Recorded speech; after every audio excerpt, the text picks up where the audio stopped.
Hello everybody, welcome back to the second episode of the Rola Pod. I'm here with our CEO again, Tyler Sells. I'm Ben Oldham, I'm the head of operations, and we've got our design guy, the head of marketing, Tyler Gebhardt here. I think Tyler's going to lead us in the discussion today. We're kind of going to talk about how we've managed to balance building out a business while still being in college, being college students, and kind of what that experience has been like and how we've navigated that of the last year now.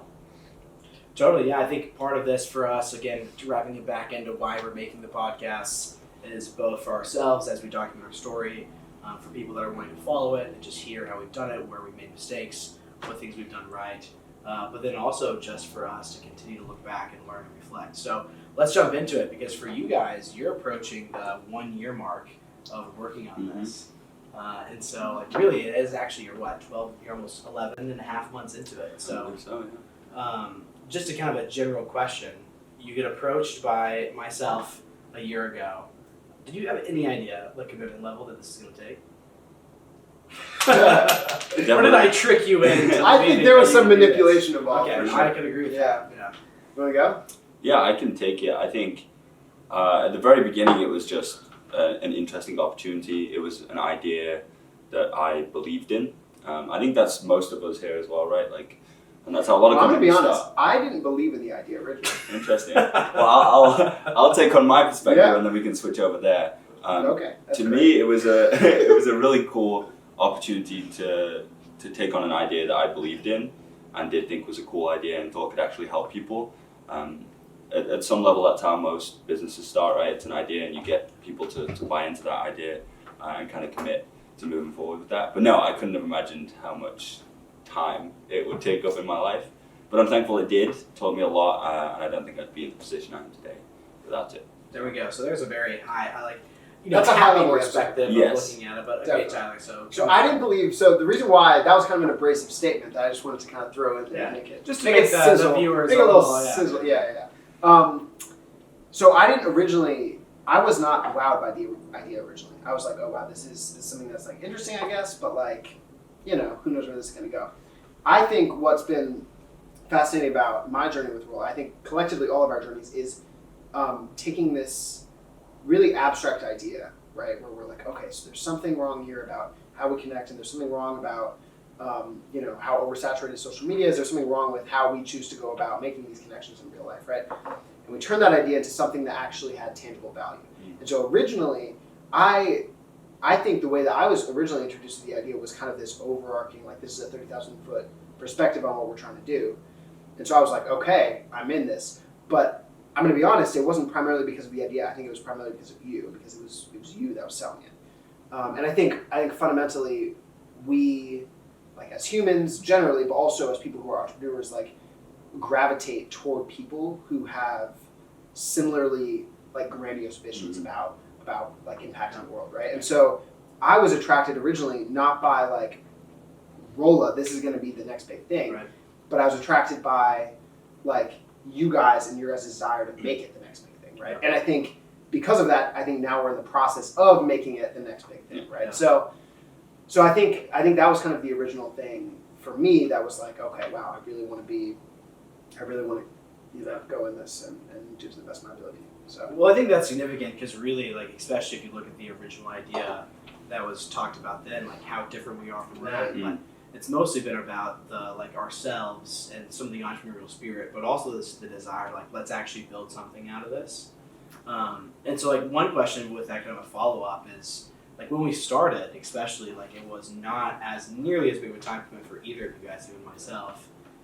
But over time, it surely has grown. This summer, we were really focused on it. And then now we're juggling so many different things being back in school. So just as a general overview, Ben and I graduate in a month in December. Mhm. So we've kind of had a little bit of senior, being able to have more flexibility.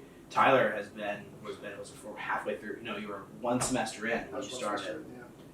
So you brought in some credit, so now you're a junior, but it's a little bit different. But how has the actual ownership of the idea and the process and this thought of we're actually building something and having capital behind us, but how have those things, of course, as the time commitment has increased, how has your viewership of this is mine, how has that adapted into when you think about I'm gonna wake up today, it's been 3 hours, 4 hours on this? I think for me, some of it is like the sunk cost fallacy. Right. Where it's like, I get up in the morning sometimes and I'm like, I have 15 things to do today. Do I want to do them? I don't know. Do I feel like I have to do them because I've already done so many tasks up to this point? Rola's been a pretty significant one. Yeah. Exactly. And so obviously that's not to say that like this entire venture is now sunk cost, right? Like that's obviously not what this is, but you've put in a lot of work up to this point. Exactly. And so I think it goes back to like, why did we get involved originally? Like what was the driver, when we started? And for me, that was the people, that was like the opportunity to turn an idea, an abstract reality, into something that like physically I can open my phone up right now and get on an app that we created together. Yeah. Like I was thinking about that a few weeks ago. I was like, how insane is it that like 12 months ago we were like, hey, let's make an app. Yeah. And now like it exists. Yeah. I know that it's like that's a really basic sentence, but that is a crazy idea. Or even the other day we were at NCS and like you stood up in front of 50 people and were like, hey guys, we have this thing. Here's how it helps you. Totally. And like that was something that we were just like really like the it wasn't so much the idea but the process of us going through it and getting to that point. How about you, Ben? How do you feel about the ownership and like kind of this being? Yeah, I think it's somewhat what Tyler said about how it's tangible, it's there in your hand. I think a big thing for me is the longer I stay with it, the more I see what I've done in the product or in the business. I think that's really interesting because at the very beginning, it's an idea that you and Cedric bring to us. You have somewhat of an MVP, and that really isn't mine, right? I haven't had much impact on that.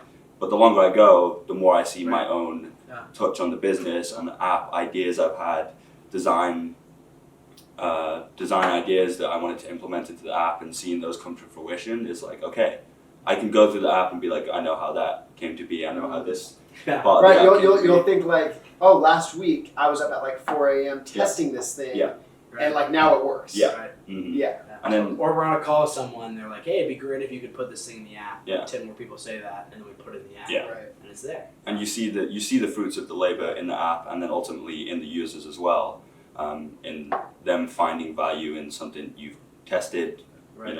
talked to them about, and then ultimately created. And then kind of touching on what you said about the overarching idea of like that's what it comes back to when you keep working on things. Yeah. I think as we've changed a lot and we've pivoted and we've moved around, I think keeping that overarching idea you mentioned earlier that we want To make it easier. to make it easier to connect with people, and that's Yeah. the same mission that hasn't changed, and I'm feeling like we're getting closer to that. Right. So there's some ownership in that Yeah. we've moved the needle even a little bit towards making that a reality. So I think that's really cool to take some ownership in as well.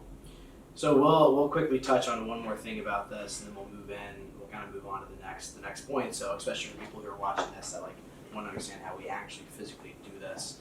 But one question I had for you guys is when you look at this is being an entrepreneur or jumping into this. Like there's a lot of people that are like, well, that's stupid, right? Like that's a terrible fucking idea, or like why are you spending so much time on it? Like there are always those kind of types of people, but then there are also the type of people that like really validate the idea, and you have people that step into the journey with you from like just a variety of backgrounds. How do you balance both the like, dang, I'm on my own on a silo here, like trying to make this work, and then the people like, how does the motivating factor of like others coming into it? Because like even yesterday we had someone that like committed to give capital, and it's just like this juice of like, well, that's a tangible thing that someone just believed in us. Yeah. So like, how does that impact your idea of working on this, especially as a college student when like you have a lot on the line? I think for me, part of being a college student is that you can take some risk. Yeah. So I think it'll be interesting to see post-grad for us how that changes and how our attitude towards things changes, because then it's very, very real. It's like, okay, it's either we do this or I could be we're out of work. making 2 times more at this place, Yeah. and instead I'm doing this. Yeah, absolutely. So I think part of it is you can take risk in college. So even if people are like, hey, I don't believe in this, it's like, well, it's okay. Because if it doesn't work, I can fall back on something else. But kind of what keeps me motivated through that is seeing people change their opinion. I think even like my dad, when I decided to do this over the summer, he was like, maybe you should look at some other internships and things like that.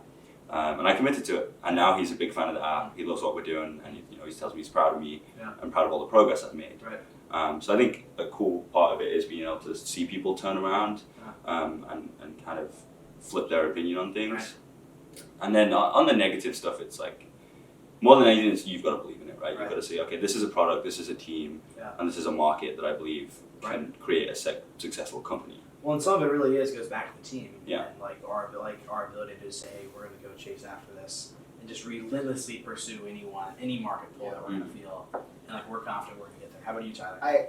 I think that point is super valid because I think the core function of the team, beyond like development or beyond product management or building out culture or branding or whatever that looks like, I think the function of a team is to support each other, right? Mm-hmm.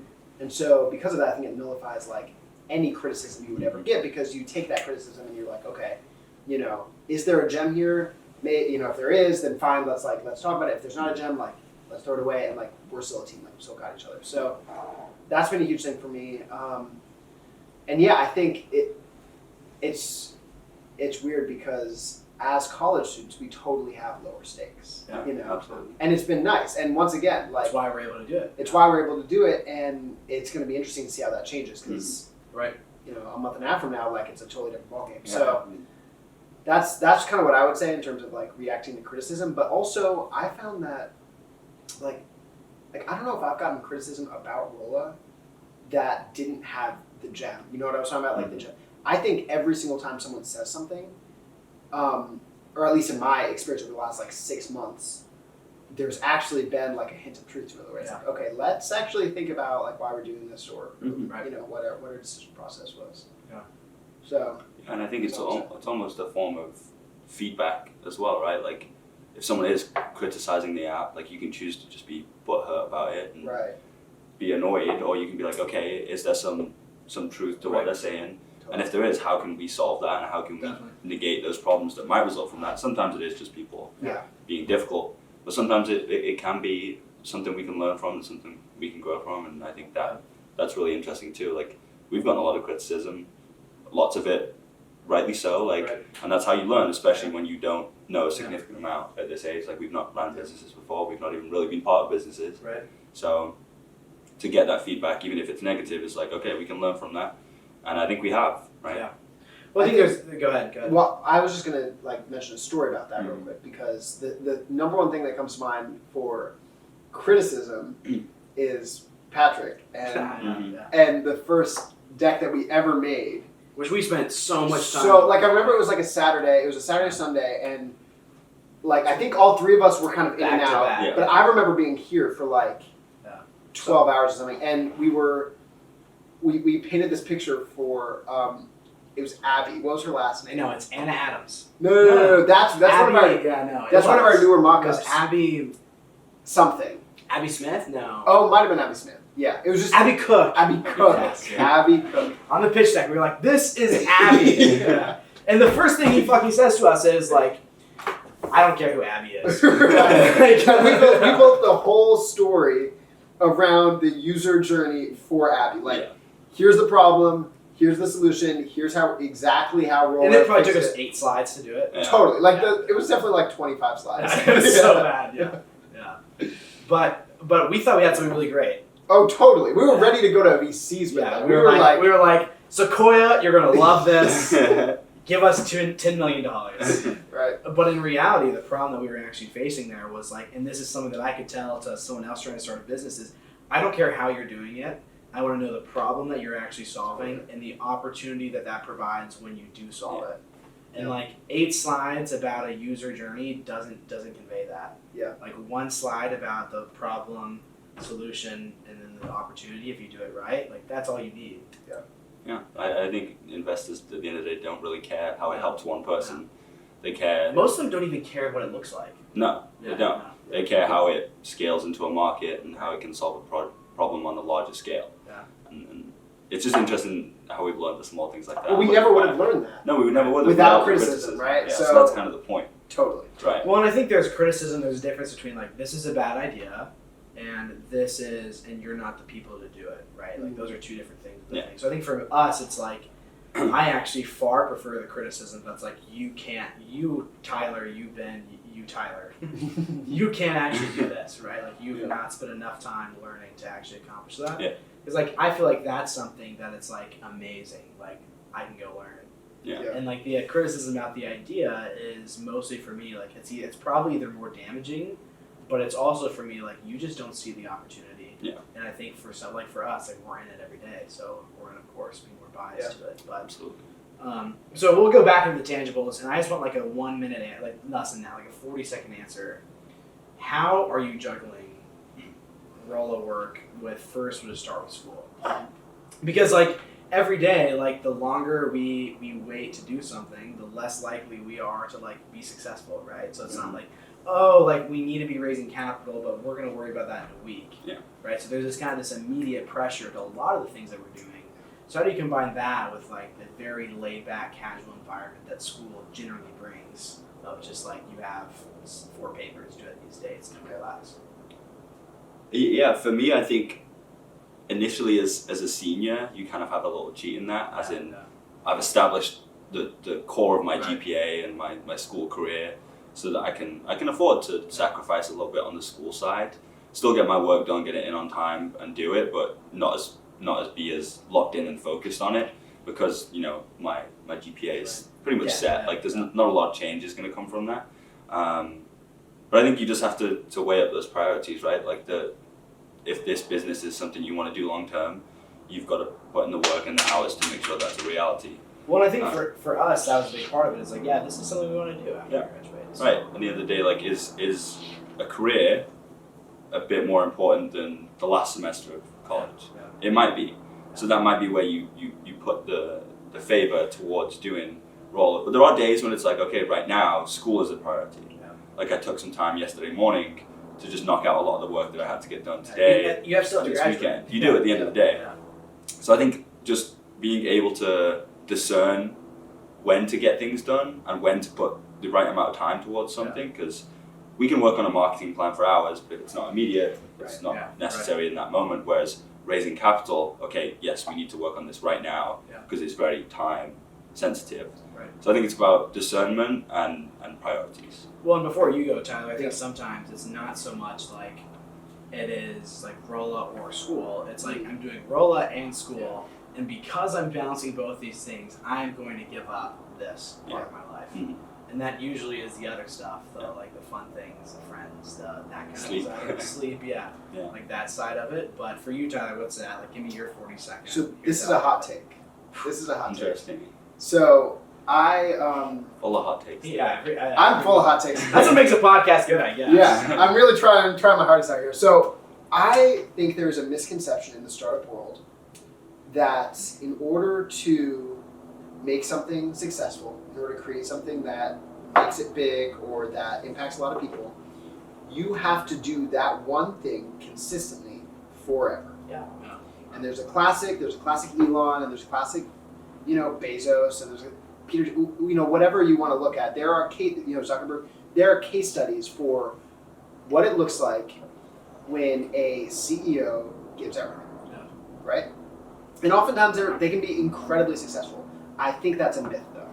And the reason why I think it's a myth is because I find that in balancing and in the struggle of balancing school, for now we'll just take school, right? School and Rola, amidst, a bunch of other things that is life, I oftentimes find that I do both things better. Right. When I'm balancing them and when I kind of have that like tension there a little bit where it's like, oh, I can't waste 30 minutes. You can't spend 2 hours working on an email. Exactly. You gotta spend 30 minutes. Like why can't I? Because I have class in 30 minutes, right? So that means I have to do this thing in 30 minutes. And so I think, and I think also at the same time it broadens your horizons, it broadens your perspective. Like there are things that have been said in class where I've been like applicable.